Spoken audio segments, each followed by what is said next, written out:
Inside Racing vous est présenté par Dunlop.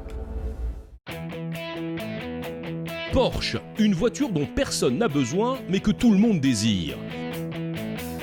L'idée initiale est restée intacte au long des décennies. Ferry Porsche et ses héritiers ont marqué de leur nom la scène automobile internationale. Nous n'avions pas de grand service dédié au sport, c'était une poignée de gens qui construisaient et pilotaient des voitures. Et dans les courses du championnat du monde des voitures de sport et prototypes, nous avons essayé de nous faire une place chez les grands parmi les 5 premiers. Challenger dans les années 50, c'est eux qui ont rapidement propulsé la marque dans le haut des classements. Les années ont passé et les anciens héros représentent désormais le point de départ d'une success story qui dure depuis 60 ans. Gravé dans les différentes séries et sur tous les circuits du monde, souvenir des légendaires 24 heures du Mans.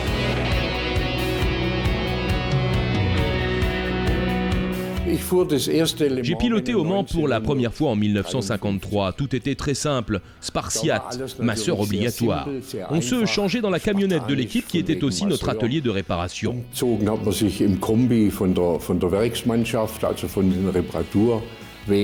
Il faut noter qu'à l'époque, on était seulement 2 à se relayer, 2 pilotes pour une voiture. Aujourd'hui, ils sont 3 ou même 4. C'est bien moins difficile si on est 4 pilotes à se relayer sur 24 heures. Das heißt, es ist weniger anstrengend natürlich, wenn ich 4 Fahrer aufteile auf 24 Stunden als bei 2. Cette époque me manque, j'étais 30 fois au Mans. Je ne peux m'empêcher de verser une larme quand je vois tous les moyens qui sont déployés aujourd'hui. Quand on pense aux peu de moyens qu'on avait à l'époque, quand on partait au Mans, on avait 3 voitures et 15 mécanos, 2 ou 3 ingénieurs et c'était tout. Mais c'était une belle époque, de bons moments passés et les résultats le confirment.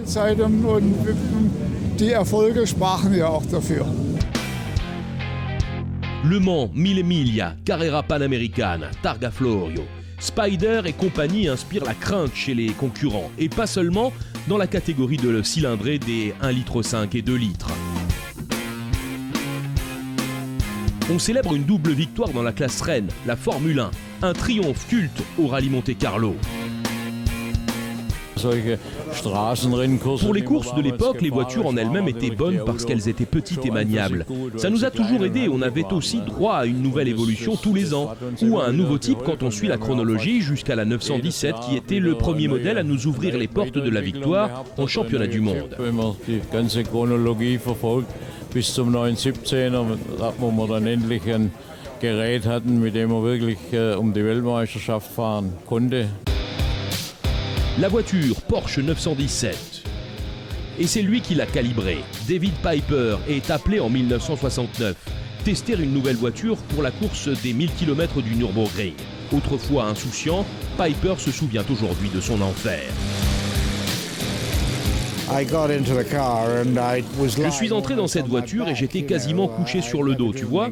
J'avais jamais conduit comme ça avant et j'ai fait l'erreur fatale de ne pas mettre de boule caisse parce qu'au démarrage, le bruit était incroyable. C'était un 4 litres et demi, ça vrombit fort. Enfin là, c'était une horreur et très délicate à conduire. J'ai réussi à faire un tour et je pense qu'ils étaient heureux de me voir revenir au stand.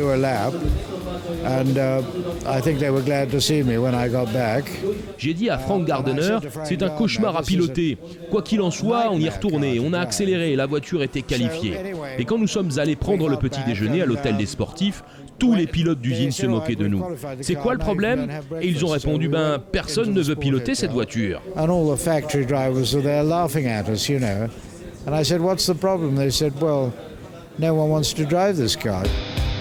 Grossière erreur, car c'était le début d'une nouvelle ère. Avec la 917 et ses successeurs, Porsche entre dans une nouvelle dimension. De nombreuses victoires dans la catégorie des plus grandes cylindrées des 2 côtés de l'Atlantique. Et cela grâce à un moteur 12 cylindres central et une construction légère très bien pensée. Et surtout, Ferry Porsche et le responsable compétition de l'époque, Ferdinand Piëch, visent les étoiles. En 1970, Hans Herrmann et Richard Attwood triomphent dans leur Porsche 917K. Enfin une première victoire aux 24 heures du Mans. Aujourd'hui encore, un exploit sportif et technique.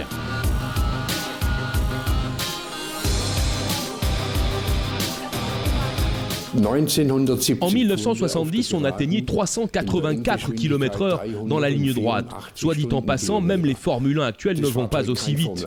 Beaucoup de gens ne savent pas qu'on roulait aussi vite à l'époque. 917, Steve McQueen, Porsche. Dans les années 70, nous devenons un modèle au Mans. Porsche accumule aujourd'hui 16 victoires dans la Sarthe. La dernière, en 1998 avec Ortelli, Aiello, McNish. Nous laissons ensuite le champ libre aux frères d'Ingolstadt, Audi. Un retrait de la première ligne du sport auto. Il ne faut pas oublier que certains ne voulaient pas de rivalité entre Audi et Porsche. La situation a peut-être un peu évolué entre-temps et c'est pas plus mal. Les Porschistes de la première heure regrettent le temps de la compétition de haut niveau. Ce serait vraiment génial si cela venait à réapparaître en 2014.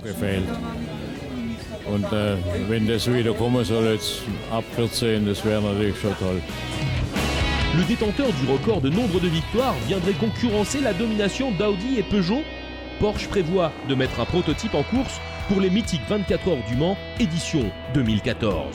Tous sont prêts à graver une nouvelle fois leur nom dans l'histoire. Inside Racing vous a été présenté par Dunlop.